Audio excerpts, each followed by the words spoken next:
Sir sir হ্যাঁ বলো।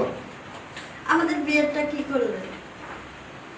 হ্যাঁ, তুমি সবসময় বিয়ে বিয়ে করে পাগল আছো কেন?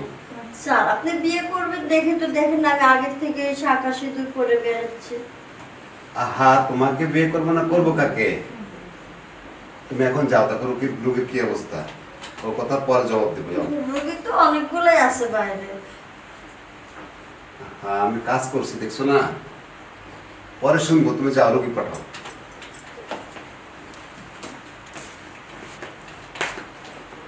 আসেন। নমস্কার। হ্যাঁ নমস্কার, বসে। হ্যাঁ, কি বলেন, কি প্রবলেম? আসলে ডাক্তারবাবু, আমার অনেক বড় একটা সমস্যা, কিন্তু ও আচ্ছা, তুমি একটু যাও, আমি রোগীর সঙ্গে কথা বলি, পরে আসবো। হ্যাঁ বলেন। হ্যাঁ, কি সমস্যা আপনার বলেন। আসলে ডাক্তারবাবু, আমরা কয়েক বন্ধু মিলে মাঝে মাঝে আমরা পাড়ায় যাই। পাড়ায়? পাড়া বলতে মানে যেখানে অনৈতিক কাজ হয়। ও আচ্ছা আচ্ছা আচ্ছা, বুঝছি, বলেন। মাইন্ড করবেন না আমার কথা? পতিতালয়? জি জি। আচ্ছা বলেন। ওখানে যাই আমরা 4-5 বন্ধু মিলে। তো কিন্তু তাদের কাছে যখন যাই, কারণ তাদের তো একটা রেট থাকে, যে এই রেট এই রেট, আমরা রেট অনুযায়ী 4-5 বন্ধু 4-5টা নিয়ে চলে যাই। কিন্তু বিশ্বাস করবেন না ডাক্তারবাবু, আমার বন্ধুরা টাকা উসুল করে নিয়ে আসতে পারে, কিন্তু আজ পর্যন্ত আমি টাকা উসুল তো দূরের কথা, আমি মনে হয় ওই 5 টাকা দিলে ওই 2 টাকা উসুল করতে পারি না। আসল প্রসঙ্গে আসেন। আসলে আসল প্রসঙ্গ হচ্ছে যে আমি যখন তার কাছে যাই, আচ্ছা, যার পরে একদম বিশ্বাস করবেন না, যাওয়ার সময় বীর পুরুষ মানে বাঘ যেমন গর্জন ধরে না, আমি তেমন গর্জন দেয় যাই। তার মানে আমি কথাটা বুঝতে পারলাম না, ক্লিয়ার করে বলুন। আসলে ডাক্তারবাবু, আমার যে গোপন অঙ্গটা, সেই গোপন অঙ্গটা ওই মেয়েটার গোপন অঙ্গে পুশ করার লগে লগেই জিনিসটা বের হয়ে যায় আমার। I see. মানে আমি আপনার কাছে এটা জানতে চাচ্ছি, মানে এটা ওষুধ নিতে চাচ্ছি যে এমন একটা মেডিসিন আমাকে দিবেন যাতে কম পক্ষে 2 থেকে 2.5 ঘন্টা থাকতে পারি এবং আমার টাকা সুদে আসলে নিয়ে আসতে পারি। ও আচ্ছা আচ্ছা, আপনি ওখানে, আমিও খোলামেলা বলি, আপনি ওই মেয়েটার ওইখানে যখন প্রবেশ করানোর আগে কি আপনার ক্লিয়ার হয়ে যায় নাকি না, যেতে পারে? যখন আপনি দেওয়ার লগে লগে। আপনি কি জানেন ওরা কোনো ওষুধ টষুধ ব্যবহার করে, এটা কি জানেন? আসলে ডাক্তারবাবু, আমার তো সেই রকম কোনো অভিজ্ঞতা নেই। না মানে ওদের ওই জায়গাটা আপনার কিরকম, মানে একটা উত্তাপ বা ঠান্ডা বা এ ধরনের কোনো কিছু লাগে? মানে আমি যখন জিনিসটা দেই তখন একদম গরম লাগে। আই সি, বুঝতে পারছি। এখন ডাক্তারবাবু, তাহলে বুঝতে যখন পারছেন, তাহলে আমাকে একটা মেডিসিন দেন যাতে আমার বন্ধুরা যেন যায়, আমার বন্ধুদের থেকে বেশি পারি এবং আমার টাকাটা ওষুধ করতে পারি। এটা নিয়ে কোনো চিন্তা করো না, ওই ওষুধ, ওরা তো ওষুধ ব্যবহার করার, আমিও তোমাকে ওষুধ দিব, এই ওষুধে ওষুধে যুদ্ধ করবে। আর তুমি এক ঘন্টা না, তুমি 2-3 ঘন্টা যতক্ষণ পারো তোমার ইচ্ছা মতো কাজ যত ঘন্টা বাড়াতে পারবেন ততই আমার ভালো।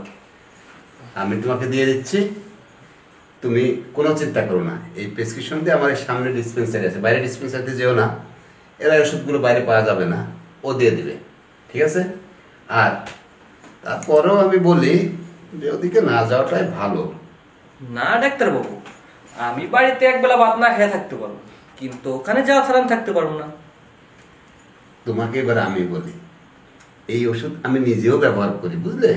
কি সত্যি? হ্যাঁ, আমি এত বড় ডাক্তার, কিন্তু আমিও এই ওষুধ ব্যবহার করি।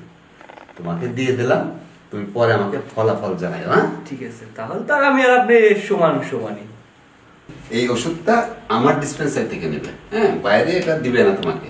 আর এই বিলটা ডিসপেন্সারিতে দিয়ে যাবে, ঠিক আছে? আচ্ছা ডাক্তারবাবু, এই ওষুধগুলোর বিল আনুমানিক কত আসতে পারে? এতে 490 টাকা হয়েছে।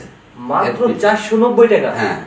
আমি আপনাকে 1490 টাকা দিব, মানে 1000 টাকা বেশি। হ্যাঁ, এটা চাচ্ছি না তো আমি। আচ্ছা ঠিক আছে, তাহলে আসি ডাক্তারবাবু। আচ্ছা ওকে, নমস্কার।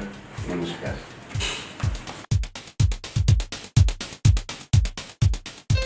শালা রোগী দেখছি আমার চেয়ে খারাপ। আমি এখানে নার্স তো একটাও বাদ দিই নাই, বাইরে যাওয়ারও চেষ্টা করি। আর শালা পাড়া পুরো ঠ্যাঙ্গায় এসে আমার কাছে ওষুধ নিতে এসে। শালা তো মারাত্মক ওষুধটা একদিন আমার জাতি হবে। কেন রোগীর কি খবর? স্যার একটা রুগী এতক্ষণ সময় ধরে দেখলেন, আর রুগী সব চলে গেছে। ও যাক, ভালো হয়েছে। রোগী দেখার মাইন্ডেড আজকে নাই। আর তুই কি স্যার। বল? হ্যাঁ, এখন চলেন আমরা বিয়ে করে ফেলাই। কি বলছিস তুই? এখন বিয়ে হুট করে উঠছ, তোর বিয়ে কোনো কথা হলো নাকি? আপনি তো অনেকদিন ধরে খেলে আমার আশা দিয়ে দিয়ে রাখছেন, আর প্রতিদিন তো আপনি আমার ব্যবহার করতেছেন বিয়ে করবেন দেখে। আরে তোরা কি অ্যাকাউন্ট ব্যবহার করছিস বিয়ে করবো দেখাই? হাসপাতালে যে করে নার্স আছে সব কারোর সাথে আমি ব্যবহার করি। কেউ তো এরকম তোর মতো কটকট করে কয় না বিয়ে করবে বিয়ে করো। আমার ঘরে বউ আছে সবাই জানে। তুই অত তার মানে আপনি সবগুলো নিয়ে খাই ফেলেছেন? তুই বুঝিস নি? স্যার এত কথা বুঝি না, আপনি আমার বিয়ে করতে চাইছেন বিয়ে করবেন, না হলে আমি সব মানুষের কাছে কয়ে দেব। কি করবি তুই? কি বলবি তা কি? আমি এই যে সবার সাথে সবকিছু করছেন এইটা বলে দেব। এখন বেশি চিল্লাচিল্লি করিস না, হাসপাতালে কেউ নেই। তুই শোক এক বাড়ি দি। দাঁড়ান, বাড়ি পরে দেন, অনেক বাড়ি দিছেন। বাড়ি দেওয়ার আগে এই যে এখন আমার বাচ্চা আপনার আমার পেটে, এখন আগে বিয়ে করবেন কিনা সেটা কোন, পরে বাড়ি দেওয়ার চিন্তা করেন। কি বললি তুই? তোর পেটে বাচ্চা? হ্যাঁ আমার আমার ঘর বাচ্চা? গিয়েছে। তা আপনি ছাড়া আর কে করছে? আমি ছাড়া কে করছে? আমি তো অনেকটাই করলাম, কারণ পেটে তো বাচ্চা পাই না। তোর পেটে বাচ্চা আসলো কেন? অনেকটা কেমনে করছেন কেমনে কমো, আমারটা মানে ঠিক মতো করছেন দেখে আমার আটকে গেছে। ও তাহলে তো কাজ সারিছে। তোর তো এমআর করা লাগবে। আমি তোর এমআর কি? করবো। আমি এবার করবো? আপনার কি মাথা নষ্ট হয়ে গেছে? আমি আমার বাচ্চা নষ্ট করব? শুনেন, এত কথা শুনবেন না। আপনি আমাকে এখন এই মুহূর্তে বিয়ে করবেন, না হলে আমি বাইরে গিয়ে সবার কাছে বলে দেবো বাচ্চা নষ্ট করবো, ইমার করবো, ইমার করবো। ভবিষ্যতে আর কোনো বাচ্চা যে আমার হইব না। না না, আমি শুনছি না। আমি সবার মতো না, আগে বিয়ে করবেন তারপরে। তারপরে যা। হ্যাঁ হ্যাঁ, এমআর করবেন। এখন এমআর করা লাগবে না, বিয়ে করবেন কিনা সেটা বলেন। ইয়ে পর তো সিলেস নে, টেস্ট টেস্ট করে। আপনার বউ টেস্ট করছে না, আর টেস্ট লাগবে না, এবার আমি টেস্ট করবো আপনার। আরে তুমি মনিকা? যা যা মনিকা, তুমি হঠাৎ কিছু না বলে? কয় মাসের বাচ্চা ওর পেটে? কিসের বাচ্চা? আমি জিজ্ঞাসা করছি কয় মাসের বাচ্চা ওর পেটে? আমি কি করে বলবো? ম্যাডাম 5 মাসের বাচ্চা পেটে।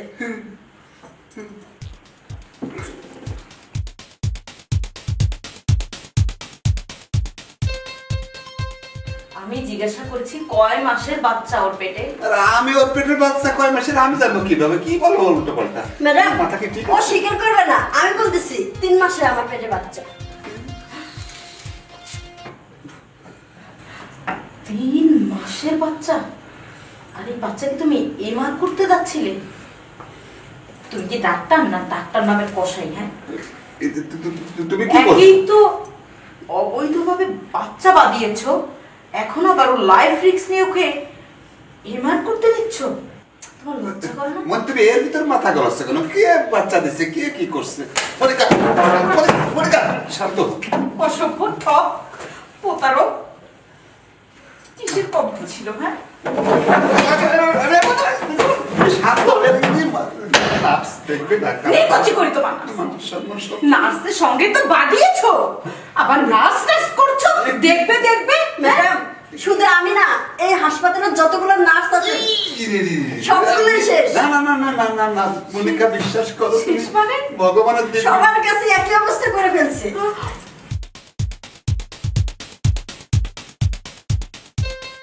ভগবানের দিন তুমি উল্টা পাল্টা কথা না বলে কিন্তু যাও। অনেকক্ষণ ধরে তোমার বকাবাজি শুনছি আমি, একদম চুপ করে থাকো। আমি তো তোমার সংসার আর করবোই না। হ্যাঁ, এই নার্সদেরকে নিয়ে তোমার রঙ্গলীলা করে সংসার করবে না কি করবে সেটা তুমিই ভালো জানো। একটা কথা মনে রেখো, হ্যাঁ, তুমি যেটা করেছো না সেটা সমস্ত ডাক্তারদের কলঙ্কিত করেছো, এটা না ঠিক করোনি তুমি। হ্যাঁ, আমি পারলে তোমাকে এই মুহূর্তে পুলিশে দিয়ে দিতে পারতাম, কিন্তু না, যে পাপ করে না পাপের ঘরা পূর্ণ হয়ে গেলে না ঠাকুর তাকে ঠিকই সাজা দিয়ে দেয় সময় মতো। তোমার সাজা তুমি তো পাবেই। আমি কোনো দিন আর আসবো না। গেলাম, ডিভোর্স লেটার তুমি পেয়ে যাবে, সই করে দিও। কথাটা ভুল থেকে যেন আরো বেঈমান, হাত ধরবি না আমার। অসভ্যর সাথে সংসার করেছি এতদিন আমি। এখন ঠিক করেন, আপনি আমাকে বিয়ে করবেন না জেল খাটবেন? তুমি কি আমাকে ফাইট দিয়ে মরতে বলছো? হ্যাঁ, তাই দিব। আমার পেটে এখন আপনার বাচ্চা, এটা নিয়ে যদি এখন আমি থানায় যাই না, তখন বুঝবেন আমার ফাঁস দেওয়া লাগবে না, এমনি আপনি ঝুলে মরবেন। যে কোনো একটা ব্যবস্থা হবে, তুমি একটু ঠান্ডা থাকো, তুমি যাও মাফ করো, তুমি যাও। শুনেন, আপনাকে আমি একদিন সময় দিলাম। একদিনের মধ্যে যদি আমাকে বিয়ে না করতেছেন, যেইখানে গেলে আমি এটার অধিকার পাবো সেইখানেই যাবো, মনে থাকে যাবো। ও ভগবান।